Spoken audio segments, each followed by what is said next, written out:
This is Andi Purewal for Boxing News. I'm joined by former WBO World Cruiserweight Champion Johnny Nelson and the host of The Face Off. Johnny, what did you take away there from Joshua Buatsi and Azeez facing off? You know what, I love doing these, and I love the fact that we did it live in front of an audience, and we've been smart. We've put it in a neutral place for both fighters. I think next time we'll probably get a bit more daring and go into the pit and get into the hometowns of these fighters, and that's where you get the real feeling of the fans around.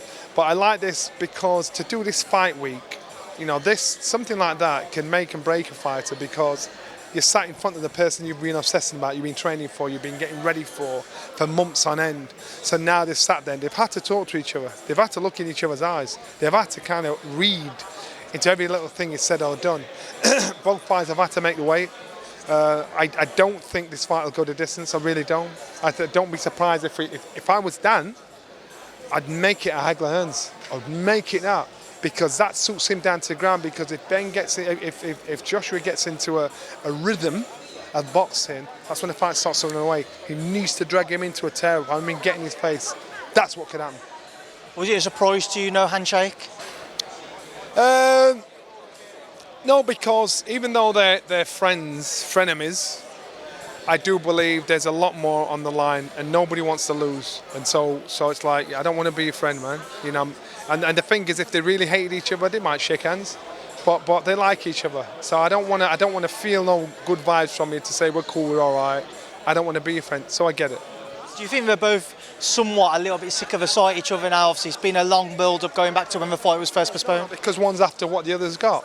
One's after what the other's got, as in Dan wants to be where Josh is, and Josh wants to fight for world title. And even though he's the one that hasn't got the British, Commonwealth, and European belts, he's the one. You know, he's on the A side, and the pressure's on him. He's expected to win. He's expected to, and if he doesn't, it's more detrimental to his career than it would be to Dan's. Johnny, I'm only going to keep it for 5 minutes or so because I know you got a busy man, you got some stuff coming up. But I spoke to Anthony Yarde a couple of days ago, and he said he'd be up for a fight with Billam-Smith. I know we're talking about Yarde facing the winner of Saturday night, but would you like to see that fight up a cruiser? Definitely. I rate Anthony Yarde. I think Anthony Yarde's in a very good position, and is in the who needs him club, especially on the domestic level. And there's so many good fights that can be had here in the UK without going to Bivol or Berbatov. You know, you've got Smith. You've got Buatsi, you've got Azeez, you've got Lyndon Arthur. You've got, so these guys could fight, and you've got Yarde. These guys could fight each other and make some big dough and have a big crowd. And so when Yarde's saying I'll step up to cruiserweight, I get why he'd do it, and I get, you know, he's a lion, he's a lion heart. So these are intriguing, interesting fights. I think let's get this out of the way first, with Billam-Smith and Richard Riekpo out of the way first. Then, you know, if the winner wants to make it a voluntary defence, what a voluntary defence to make. I know I'm not going to be the first man to ask you about you, Johnny, but I saw your comments about Tyson Fury and his maybe difficulties in sparring in preparation for Alexander Usyk. Now, I spoke to Eddie Hearn yesterday, and I brought up the Jai situation. He says, and he's denied it rigorously, that there has been no issues with Jai and Tyson, nothing in terms of Jai dropping him. You've said maybe they're not rumours, though. So what can you tell me about what you've heard about Tyson and his sparring difficulties? Well, first of all, you know, sometimes when someone points up, something happens and someone says straight away, it's not me. Who's mentioning upper thigh? Who's mentioning about getting dropped? You know, so if Eddie wants to think the finger's being pointed in his direction or his fighter's direction, that's up to him. My sources are reliable, but now, except we're at the point of this. Tyson Fury has got a job to do, and he's representing the UK. Tyson Fury is a fighter that's the best heavyweight in the world. So Tyson Fury needs the support of all of us, regardless of whatever the critiques, regardless of what's happening in the ring. He needs the support. And so now we've got to turn this thing around, because we're so sick of saying everybody else is the best fighter. Tyson Fury's the best heavyweight fighter in the world. Let's not give him a stick up there. And I for one, have criticised decisions he's made, or I've criticised attitudes he's had. But it's coming close to the biggest fight in his career. So now we've got to lick our lips and say, you know what? Let's battle down. When he's fighting another Brit, we can split hairs. He's him and he's that. But we've got to back the Brit. That's what we've got to do. That's how we've got to operate. I think it's going to be an intriguing, wicked fight. I think the pattern of the fight could have already been set. Tyson Fury usually has the opportunity to play boxing foreplay with a fighter well before the fight. He can't do it with Usyk because Usyk is lost in translation. So now it's down to skill. It's down to want. It's down to desire. It's down to that boxing brain. So let's wait till Saturday night and see what happens. I do have to ask then, Johnny, obviously you've said there your source is reliable with regards to Tyson's sparring setup. You've also said Alexander Usyk's apparently flying through camp and he's had a great one so far.